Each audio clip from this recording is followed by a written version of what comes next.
Товарищи красноармейцы и краснофлотцы, командиры и политработники, рабочие и работницы, колхозники и колхозницы, работники интеллигентного труда, братья и сестры в тылу наших врагов, временно подпавших под иго немецких разбойников, наши славные партизаны и партизанки, разрушающие тылы наших врагов, от имени советского правительства и нашей большевистской партии приветствую и поздравляю вас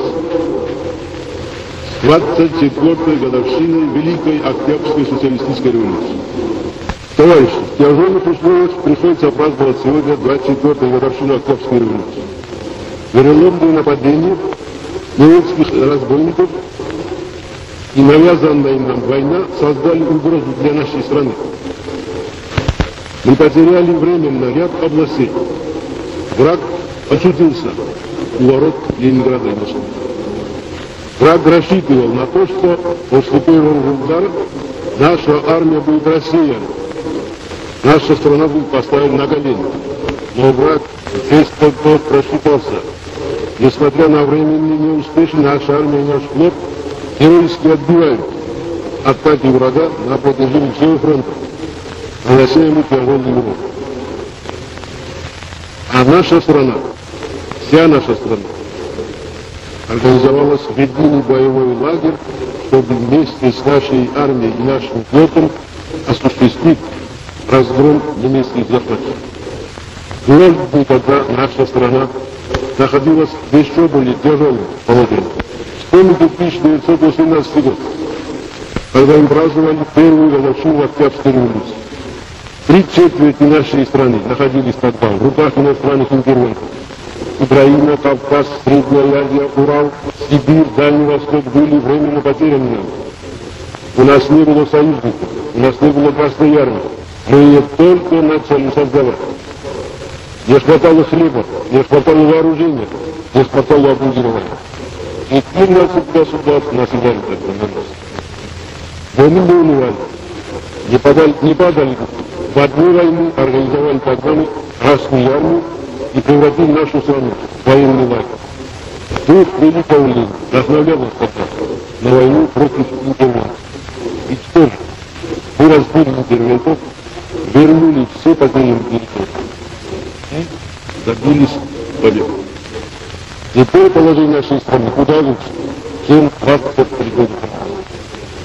Наша страна во много раз богаче теперь. И промышленностью, и продовольствием, и сырьем, чем 23 года назад. У нас есть теперь союз держащий вместе с нами единый фронт против немецких захватчиков. Мы имеем теперь сочувствие и поддержку всех народов Европы, отпавших под иго гитлеровской тирании. Мы имеем теперь замечательную армию, замечательный флот, вроде отстаивающий свободу и независимость нашей Европы. У нас нет серьезной нехватки ни в продовольствии, ни в вооружении, ни в обмундировании.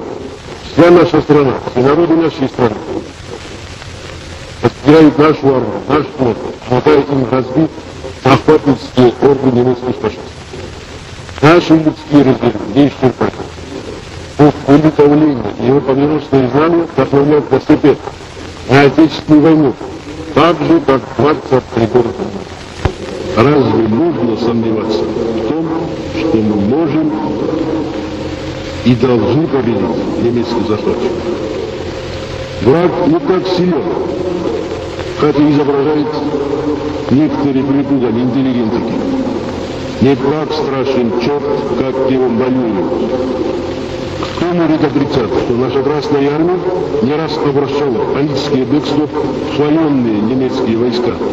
Если судить не по простым заявлениям немецких пропагандистов, а по действительному положению Германии нетрудно будет понять, что немецко-фашистские захватчики стоят перед катастрофой.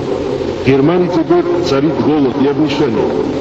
За 4 месяца войны Германия потеряла 4,5 миллиона солдат. Германия истекает кровью, ее людские резервы иссякают.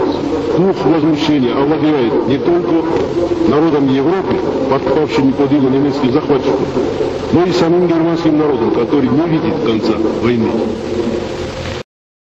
Немецкие захватчики запрягают последние силы. Нет сомнений, что Германия не может выдержать долго такого напряжения. Еще несколько месяцев, еще полгода, может быть годик. И гитлеровская Германия должна лопнуть под тяжестью своих преступлений. Товарищи красноармейцы и краснофлотцы, командиры политработников, партизаны и партизанки, на вас смотрит весь мир, как на силу способную уничтожить разбойничьи орды немецких захватчиков. На вас смотрят все народы Европы, временно подпавшие под иго немецкой тирании, как на своих освободителей. Великая освободительная миссия выпала на вашу долю. Будьте же достойны этой миссии. Вы ведете войну освободительную, справедливую. Пусть в этой войне вдохновляет вас мужественный образ наших великих предков. Александра Невского, Дмитрия Донского, Кузьмы Минина, Дмитрия Пожарского, Александра Суворова, Михаила Кутузова. Пусть осенит вас непобедимое знамя великого лета. За полный разгром немецких захватчиков, смерть немецким оккупантам. Да здравствует наша славная Родина, ее свобода, ее независимость. Под знаменем Ленина вперед, победа!